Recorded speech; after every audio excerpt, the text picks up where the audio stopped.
Hello friends, मोनोट्रोल academy में आपका स्वागत है। आज की इस वीडियो में हम पढ़ने वाले हैं टाइफाइड। टाइफाइड बहुत ही इंटरेस्टिंग टॉपिक है। इसके अंदर आपको बताया जाएगा किस तरीके से टाइफाइड फीवर जो है वो कॉज होता है ह्यूमंस के अंदर। बैक्टीरियल इन्फेक्शन है फ्रेंड्स, जो हमारा टाइफाइड है वो बैक्टीरियल इन्फेक्शन है। तो इसके बारे में आज हम डिस्कस करेंगे, उसके सिम्टम्स क्या हैं, कॉजेज क्या हैं और इसको किस तरह से इन्वेस्टिगेट किया जाता है। ठीक है। Basically typhoid fever is also known as typhoid is a bacterial infection due to Salmonella typhi and Salmonella paratyphi. Basically क्या है, जो हमारा टाइफाइड फीवर है ये एक बैक्टीरियल इन्फेक्शन है। किसके थ्रू होता है ये? Salmonella typhi and Salmonella paratyphi के थ्रू होता है। ठीक है। It is an acute illness associated with fever. Basically जब हम बीमार होते हैं, हमें फीवर होता है, तो उस केस में हम एसोसिएट कर सकते हैं कि उसको टाइफाइड है या नहीं है। ठीक है। The bacteria are deposited in water or food by a human carrier and are then spread to other people in that area. क्या होता है फ्रेंड्स कि अगर हम कंटामिनेटेड फूड या जो वाटर होता है वो स्प्रेड आउट हो जाता है पीपल टू पीपल, तो क्या होता है, ये डिजीज भी हो जाती है। ठीक है। Causes, agent and factor are for typhoid. Typhoid के लिए कॉजेज क्या है, एजेंट्स क्या है और फैक्टर्स क्या है friends? Salmonella typhi is spread through contaminated food and drinking water. Basically Salmonella typhi किससे स्प्रेड होता है? कंटामिनेटेड फूड के थ्रू और ड्रिंकिंग वाटर के थ्रू क्या होता है, ये स्प्रेड आउट हो जाता है person to person. If you eat और drink something that is contaminated with bacteria, the bacteria enters your body, they travel into the intestine and then into your blood. The bacteria travel through the blood to your lymph node, gallbladder, liver, spleen and other part of the body. यहाँ पर क्या है friends, अगर आप कुछ खा रहे हैं कंटामिनेटेड, कुछ पी रहे हैं, तो ये क्या होगा, ये कंटामिनेटेड फूड और वाटर आपकी बॉडी के अंदर जाएगा। आपकी बॉडी के अंदर जाकर इंटेस्टाइन से ट्रैवल करते हुए ये जाएगा लिम्फ नोड के पास। ठीक है। पहले ब्लड के अंदर सर्कुलेट होगा, ब्लड के अंदर सर्कुलेट हो गया तो लिम्फ नोड में जाएगा, फिर गॉल ब्लैडर में, फिर लीवर, स्प्लीन, अदर पार्ट जो बॉडी के अदर पार्ट्स है उसमें भी ये स्प्रेड आउट हो जाएगा। Some person become asymptomatic carrier और salmonella typhi and continue to release the bacteria in their stool for years to keep on spreading the disease.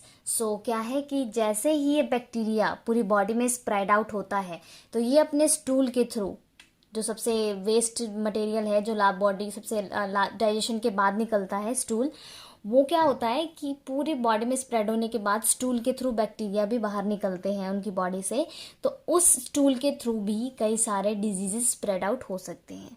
ठीक है। इसके सिम्टम्स क्या क्या हो सकते हैं फ्रेंड्स? टाइफाइड है, टाइफाइड फीवर को भी कहते हैं, टाइफाइड फीवर भी कहते हैं इसको। इसमें सिम्टम्स क्या क्या आते हैं, बेसिकली क्या क्या देखा जाता है? Yearly symptoms include fever, general ill feeling and abnormal pain, higher fever around 103 Fahrenheit or higher, and severe diarrhea occur as the disease gets worse.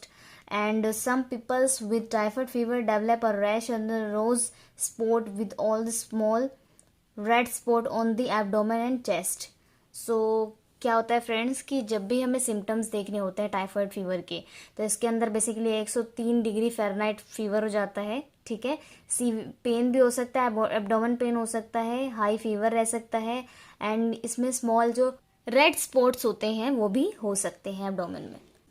Other symptoms include abdominal tiredness, anginosis, body stool, chills, confusion and nose bleeding and sluggishness and काफ़ी सारी allergies हैं, allergic भी है, लेगैर्थिक feelings, weakness.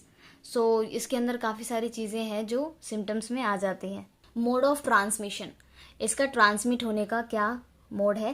Friends, जैसा कि मैंने आपको बताया कि कंटामिनेटेड फूड और ड्रिंक के थ्रू क्या होता है कि ये फैल सकता है। You can get typhoid fever if you eat food और drink beverage that have been handled by a person who is shedding typhoid fever and bacteria, or if sewage contaminated water with the typhoid fever bacteria gets into the water if you used for drink of washing purpose. Therefore typhoid fever is more likely common in area where water is likely to be contaminated with sewage. Once salmonella typhi are ingested they multiply and spread into bloodstream. यहाँ पर यही बताया गया है friends कि अगर आप contaminated food या कंटामिनेटेड ड्रिंक कर लेते हैं, पी लेते हैं, सो ड्रिंकिंग वाटर पी लेते हैं, तो इससे क्या होता है कि स्प्रेड आउट होने के चांसेस बढ़ जाते हैं। अगर आप सीवेज का पानी, कंटामिनेटेड वाटर यूज़ कर रहे हैं सब्जी धोने में, या फिर आप किसी पीने का पानी में यूज़ कर रहे हैं, तो वो क्या होता है डायरेक्ट आपके अंदर जाता है और क्या करता है, ब्लड में स्प्रेड आउट होने के बाद काफ़ी सारे बैक्टीरिया मल्टीप्लाई करते हैं और कंटामिनेशन करते हैं हमारी बॉडी के अंदर और डिजीज कॉज करते हैं, सैल्मोनेला टाइफी। ठीक है, सो इसका प्रिवेंशन और कंट्रोल किस तरीके से किया जा सकता है। अगर मैं प्रिवेंशन और कंट्रोल की बात करूँ फ्रेंड्स, तो if may developing nation and public health hygiene goes that the help prevent the control typhoid fever, safe drinking water, improve sanitation and equal medical care, and lastly vaccination. At present there are 2 vaccination against typhoid fever that have been approved by WHO. World Health Organization के through 2 vaccines दी जाती हैं typhoid fever के अंदर। सो एक है हमारी TY21A and VICPS।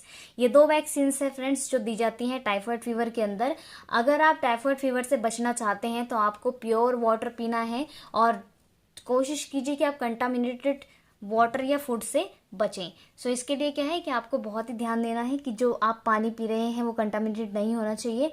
और आपको जो वैक्सीन लगेगी, 2 वैक्सीन्स लगती हैं टाइफाइड फीवर के अगेंस्ट, TY21A एंड VICPS। सो इसके बारे में हम पढ़ने वाले हैं। सो TY21 1 capsule is taken orally every other day until 4 doses have been received। सो क्या है फ्रेंड्स कि एक कैप्सूल लेना है, कैप्सूल का नाम लिखा हुआ है, इसमें कैप्सूल लेना है, ऑरली लेना है, 4 डोज लेने हैं। ठीक है, so children needed to be at least 6 years one as receive their vaccine and they require booster dose after every 5 years। सो क्या है, जो बच्चे चिल्ड्रन जो एटलीस्ट 6 साल की एज के हैं उनको जो वैक्सीन रिक्वायर है, बूस्टर डोज जो होता है वो आफ्टर 5 years यानी हर 5 साल में लेना होता है। ठीक है, एवरी 5 years। सो VICPS है, Vi capsular polysaccharide vaccine. So ये there is administrated a single injection and is give to a children after 2 years to age of require booster after every 2 years। So other factor should be kept in a minor. सो क्या है, ये जो vaccine मैंने बताई आपको, ये क्या होता है, ये 2 साल बाद, बच्चे के जन्म होने के 2 साल बाद क्या होता है, इसको दिया जाता है। जो बूस्टर आफ्टर एवरी, जो बूस्टर डोज दिया जाता है आफ्टर एवरी 2 years पे दिया जाता है। सो यहाँ पर क्या है, अदर्स फैक्टर भी हैं, जो वॉश योर हैंड, आप अपने हाथों को अच्छी तरीके से धो सकते हैं। अवॉइड ड्रिंकिंग कंटामिनेटेड वाटर, आप कंटामिनेटेड वाटर से, अनट्रीटेड वाटर से वाटर को ना पिए, उसको अवॉइड करें। सो avoid raw fruit and vegetables, जो रॉ फ्रूट और वेजिटेबल्स होते हैं वो भी आपको अवॉइड करना है। ठीक है, चूज हॉट फूड्स, जो हॉट फूड्स होते हैं वो आपको चूज करने हैं। So in order to prevent infection other certain point should be keeped in mind. So क्या करना है आपको, टेक योर एंटीबायोटिक्स, जो आपके एंटीबायोटिक्स चल रहे हैं डॉक्टर ने आपको प्रोवाइड किया है वो आपको प्रॉपरली तरीके से लेना है। वॉश योर हैंड फ्रीक्वेंटली, आपको अपने हैंड जो स्टेप्स हैं उससे फ्रीक्वेंटली क्लीन करना है। अवॉइड हैंडलिंग फूड आइटम्स, सो आप जो फूड आइटम्स हैंडल कर रहे हैं उसको आपको अवॉइड करना है। सो host environment factor responsible for typhoid. अब जो इन्वायरमेंटल फैक्टर हैं और जो होस्ट है वो किस तरह से रिस्पॉन्सिबल हैं टाइफाइड फीवर होने के लिए, तो हम उसके बारे में डिस्कस करेंगे। सो फ्रेंड्स, सबसे फर्स्ट है हमारा certain categorise to person handling infected material and live culture are the risk of the acquire infections. So क्या है, यहाँ पर किसी पर्सन ने इन्फेक्टेड चीज कैरी की हुई है, ठीक है, और वो क्या है, उससे क्या होगा कि इन्फेक्शन एक्वायर करने के चांसेस बढ़ जाएंगे। पॉवर्टी है, pollution of drinking water supply है। अब क्या है, कई जगह वाटर सप्लाई हो रहा है फ्रेंड्स, हमें नहीं पता कि जो वाटर आ रहा है वो कंटामिनेटेड है या प्योर वाटर है। अगर प्योर वाटर है तो हम बचे रहेंगे, हमें कुछ नहीं होगा, हमें टाइफाइड का कोई डर नहीं है। अगर वो कंटामिनेटेड है तो हमें चांसेस है कि हमें भी टाइफाइड हो सकता है, क्योंकि हमें पता नहीं है कि वो ड्रिंकिंग वाटर जो है, जो हम यूज कर रहे हैं पीने के लिए, वो कंटामिनेटेड है या नहीं है। Open air defections of the urination. अब क्या है फ्रेंड्स, आपने देखा होगा कई जगह लोग जो यूरिनेशन है वो बाहर के एरिया में ही शुरू हो जाते हैं। ठीक है, तो उससे भी क्या है कि कंटामिनेशन होने के चांसेस बढ़ जाते हैं। लो स्टैंडर्ड ऑफ फूड। अब जो फूड का स्टैंडर्ड है वो अगर वो भी लो हो, या आप कह सकते हैं कि हाइजीनिक ना हो, अनहाइजीनिक फूड हो, तो उस केस में भी हो सकता है। Personal hygiene, so personal hygiene का भी ध्यान रखना होता है। अगर आप अपने हेल्थ को इग्नोर कर रहे हैं, हेल्थ इग्नोरेंस का मतलब है कि अपने हेल्थ का ध्यान ना रख रहे हैं, तो आप क्या है कि उस केस में भी ये एक होस्ट या एनवायरमेंटल फैक्टर हो सकता है टाइफॉइड के लिए। सो न्यूट्रिशनल स्टेटस, आपका जो न्यूट्रिशनल स्टेटस है वो भी ठीक होना चाहिए। अगर आपका इम्यून सिस्टम जो है वो वीक है तो आपको कोई भी डिजीज आसानी से हो सकती है। वीक इम्यून सिस्टम, मैंने जैसा कि आपको अभी बताया कि आपका इम्यून सिस्टम वीक है तो आपको कोई भी डिजीज आसानी से हो सकती है। लैक ऑफ अवेयरनेस, अगर आपको कई चीज़ों के बारे में नहीं पता है, टाइफॉइड के बारे में नहीं पता है, किस तरह से फैलता है, कैसे होता है, क्या होता है, इससे कैसे बचना चाहिए, तो उस केस में भी आपको टाइफॉइड होने के चांसेस बढ़ जाते हैं। सो फ्रेंड्स, आज की इस वीडियो में बस इतना ही है टाइफॉइड के अंदर। अगर आपको इसके प्रैक्टिकल्स भी पढ़ने हैं, किस तरीके से हम टाइफॉइड को इन्वेस्टिगेट करते हैं, किस मेथड से हम, क्वालिटेटिव और क्वांटिटेटिव मेथड, दो मेथड जिससे हम टाइफॉइड को इन्वेस्टिगेट करते हैं, तो अगर आपको वो पढ़ना है तो आप कमेंट बॉक्स में लिख सकते हैं फ्रेंड्स, उसकी वीडियो बन जाएगी। सो अगर वीडियो अच्छी लगी हो तो लाइक कीजिएगा, फ्रेंड्स को शेयर करना मत भूलिएगा और चैनल को सब्सक्राइब कर दीजिएगा। कोई भी डाउट हो, कोई भी क्वेश्चन हो तो आप कमेंट बॉक्स में पूछ सकते हैं। Thank you so much.